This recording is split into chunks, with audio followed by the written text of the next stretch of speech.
اللهم صل وسلم وبارك على سيدنا محمد وعلى اله واصحابه اجمعين. ازيكم حبايب قلبي؟ عاملين ايه؟ يا رب دايما تكونوا بخير وتكونوا في احسن حال. وحشتوني جدا، قلت بقى ارجع لكم بحاجه حلوه.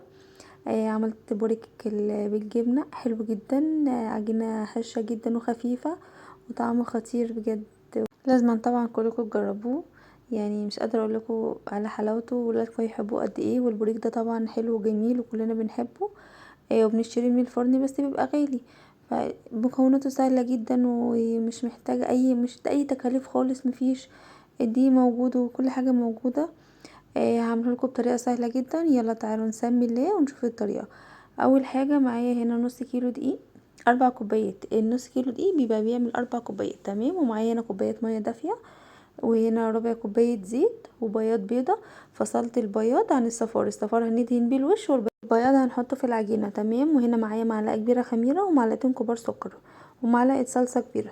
هو اولا بقى هنبدا بالسوائل كلها. هنحطها كوبايه الميه الدافيه، وهنحط عليها معلقه كبيره خميره فوريه، تمام. ومعلقتين السكر. اهم حاجه لو دول لازم الاول نحط الخميره بالميه الدافيه بالسكر، علشان خاطر اتفقنا ان احنا اي عجينه لازم نعمل تيستين للخميره، علشان خاطر ممكن الخميره متكونش شغاله معايا فتبوظ لي العجينه وتبوظ لي كل حاجه.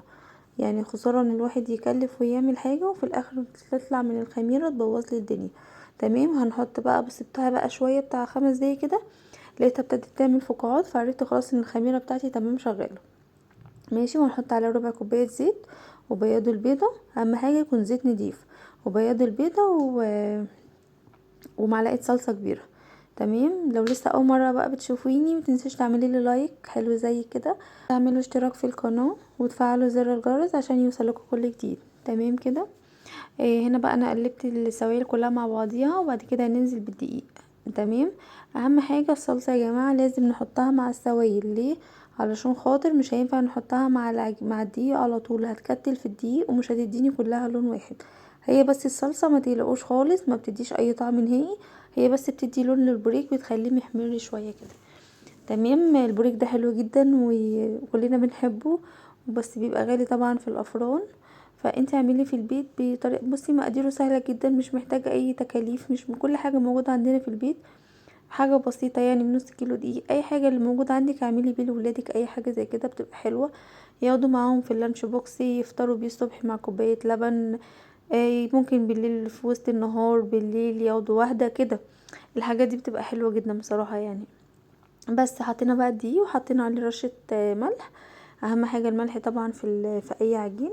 بس هعجن بقى انا كده العجينة بتاعتي هلمها. ما تستعجلوش يا جماعة على السوائل، يعني حطوا كمية المية اللي هتحطوها، ما تحاوليش، لان طبعا كل دقيق بيبقى نوع شربه للسوائل غير التاني، تمام. فانتي مش اول ما تحطي تحسي ان تقولي لا ده لسه ناشفه فاحط مية تاني، لا. تعجني فيها شويه لغايه لما تشوفي، لما تعجني فيها شويه هتشرب بقى. لو في سوائل العجين الدقيق هيندمج مع السوائل، فاهمين؟ فهتبين بقى بعدها بشويه هي محتاجه سوائل تاني ولا لا. وبرده لما تيجي تحطي حطي حبه بحبه، ده لو انتي هتحتاجي. بس هي كوبايه الميه مع ربع كوبايه زيت، هي مش محتاجه اي سوائل تاني، تمام. هعجن بقى العجينه شويه. انا بحب اعجن على الرخامه. وبعد كده رحت ايدي وجعتني شويه، مش عارفه عايزه اريح العجينه عشان تديكي نتيجه كويسه معاكي وبرده ما توجعيش ايديكي. اعجني فيها شويه، وروحي بالبوله اللي انت كنت بتعجني فيها وروحي مغطياها بيها وسيبيها بتاع 10 دقايق كده. اعملي حاجه وتعالي لها، بصوا هتلاقوها حلوه جدا معاكم. والعجينه ما شاء الله كانت طريه جدا وكانت جميله بصراحه، ما تعبتنيش خالص وما خدتش معايا مجهود خالص. وبرده فكرة ان انا بسيبها شوية بترتاح بتسهل معايا في العجينة بعد كده، فاهمين؟ يعني بتخليها تطرى بسرعة. بس هرجع بقى، ما شاء الله العجينة بتاعتي كانت جميلة جدا وكانت بتمط معايا.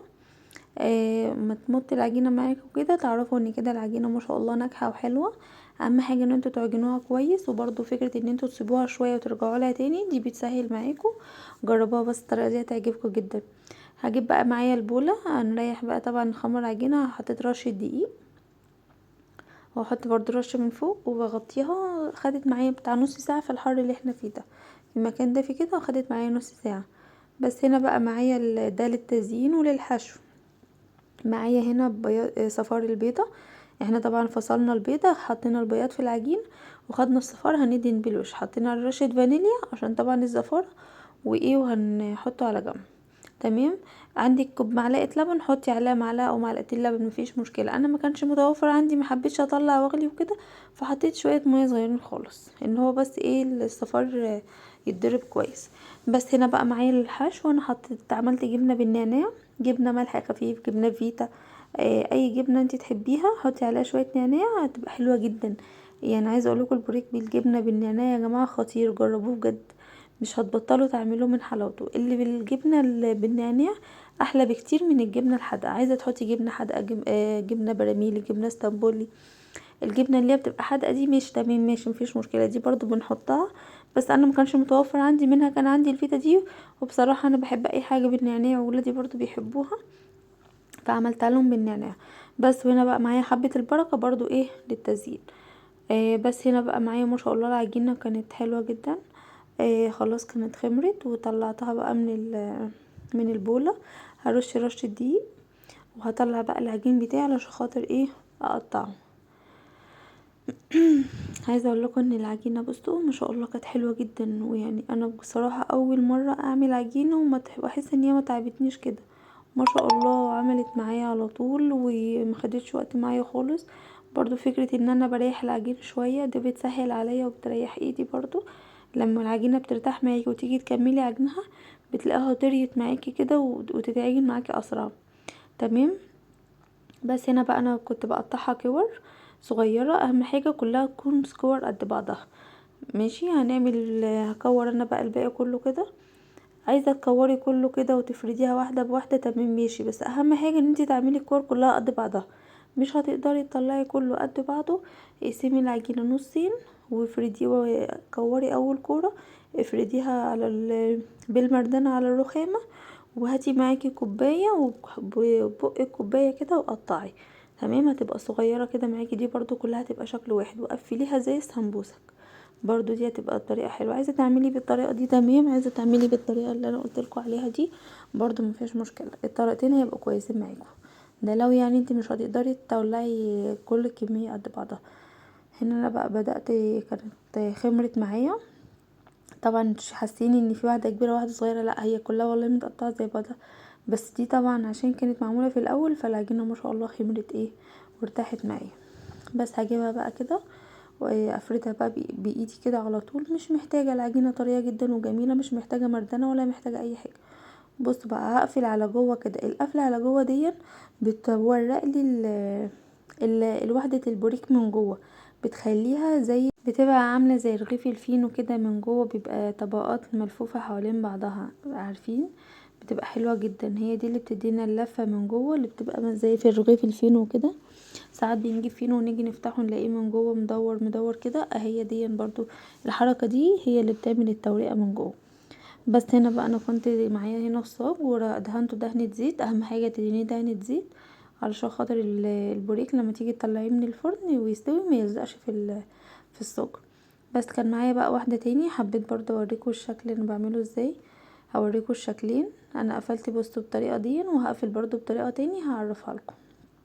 بس نقفل بقى كده بصوا الضغط على جوه دي حتى انتوا هتاخدوا بالكم منها لما تعملوها وتعملوا الطريقه التانية اللي هوريها لكم، هتعرفوا ان اللي كان مقفول دون من التاني بيبقى من جوه منتي طب ملفوف كده زي مدور.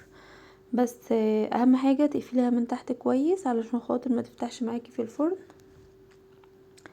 بس هنا بقى كنت بوريكم برضو ما عندك جبنه رومي حطيها مفيش مشكله، اي حاجه متاحه عندك حطيها مفيش مشكله يعني. الحاجات دي كلها بتبقى ايه يعني اذواق يعني. بس بقفلها بقى كويس كده، اهم حاجه من تحت ان انا اقفلها كويس خالص علشان خاطر ايه ما تطلعش معايا، والفها لفه كده برومها بس بالراحه ما تضغطيش عليها قوي. بس هي هتخمر بقى معايا وهتشوفوا الشكل في الاخر، كانت حلوه جدا وكانت طعمها حلوه جدا جدا. جربوها بنفس الطريقه مش مكلفه خالص يا جماعه. هنا بقى بصوا معايا ده الشكل التاني اللي انا بقولكوا عليه. انا بفردهم برضو كده قدامي، وبعد كده بمسك الواحده واروح جايه حاطه لها الجبنه واقفلها زي القطايف. برضو دي بتطلع لكم برضو الشكل مظبوط حلو، اهم حاجه ان انا اقفلها كويس. بصوا ما شاء الله واقفل الحروف كويس خلاص مش محتاجه اي حاجه. برضو طريقه سهله دي حبيتوا تعملوا دي اعملوها. ممكن برضو زي ما قلتلكوا تفردوها كلها وتقطعوها بكوبايه كده تكون حجم واحد، تقطعوها كلها هتديكوا برضو الشكل في الاخر، وتاخدوها مدوره كده وتقفلوها زي السمبوسه كده، زي الشكل ده برضو تبقى سهله معاكم جدا. وبصوا ما خدتش وقت معايا خالص يعني. انا كده كده كنت واقفه في المطبخ بعمل حاجات فعملتها، عملت العجينه خمرتها شويه، بعد كده رجعت عملتها وبرضو سبتها ارتاحت شويه. فاهمين يعني اللي هو مش بتمسكيها تفضلي تعملي فيها، لا بتريحي ايدك شويه وبتعملي برضو حاجات تانية معاها. بس هنا كان ما شاء الله اللهم بارك، كنت البوريك اتعمل وكان خمر كمان، كان اول صاج خمر شويه على ما انا ما عملت التاني. هنا بقى معايا الصفار البيضه زي ما اتفقنا. عندك لبن، حط لها معلقتين لبن او 3 معالق مع رشه الفانيليا، ما تنسوش يا جماعه رشه الفانيليا. بس وادهن بقى الوش بتاعي كويس، بس بالراحه طبعا وانتي بتدهني علشان ما تخرميش العجينه او حاجه وتضيعي الخمر بتاعها. بس ادهنها بقى. ما تنسوش يا بنات تعملوا لي لايك وتعملوا مشاركه للفيديو وتعملوا اشتراك في القناة عشان يوصلكوا كل جديد، وخشي كده خدي لفة في القناة وشوفي الفيديوهات، يا رب تعجبكم ويا رب الوصفات اللي بقدمها تكون حلوة وسهلة بالنسبة لكم واكون خفيفة على قلبكم يا رب. بس هنا بقى انا كنت خلاص دهنت الوش كله معايا. هنا بقى معايا حبة البركة، ممكن عايزة تحطي سمسم حطي، بس انا بصراحة بحبها جدا بحبة البركة. ممكن برضو على خليط الجبنة ممكن تحطي حبة البركة وتحشيها برضو من جوه، بيديها طعم حلو جدا. بس انا يعني ايه، احنا لما بنجيبها من الفرن بنلاقي عليها حبة البركة. عايزة تحطي سمسم حطي سمسم، مش عايزة خلاص دي حاجة براحتك، بس انا بحبها بحبة البركة اكتر يعني. تمام. الباتيه والكرواسون الحاجات دي هي اللي بتحط عليها السمسم، تبقى اكتر يعني من البوريك.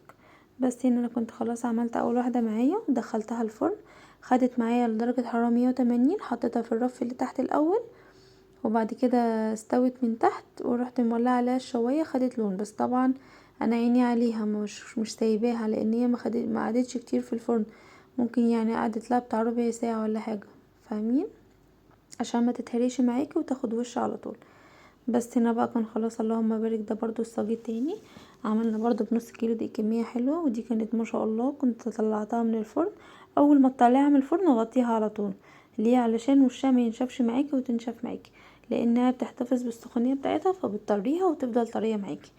بس بصوا بقى هنا كانت ما شاء الله اللهم بارك. بصوا اسفنجية جدا وكانت هشة، وبصوا عجينة اللهم بارك يعني من احلى المعجنات اللي انا بعملها، بتطلع حلوة جدا وعجينتها تحفة والله العظيم. بصوا بتتاكل كده من غير اي حاجة. هي كانت لونها مش ابيض، لونها محمر كده شوية، بس التصوير عشان الاضاءة فاتحة فما كانتش ظاهرة درجة اللون بقت قوي بتاعة العجينة.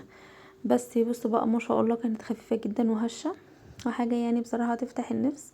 يا رب الفيديو يكون عجبكم ويا رب اكون خفيفة على قلبكم، وما تنسوش حبايبي تعملوا لايك واشتراك، والسلام عليكم ورحمة الله وبركاته.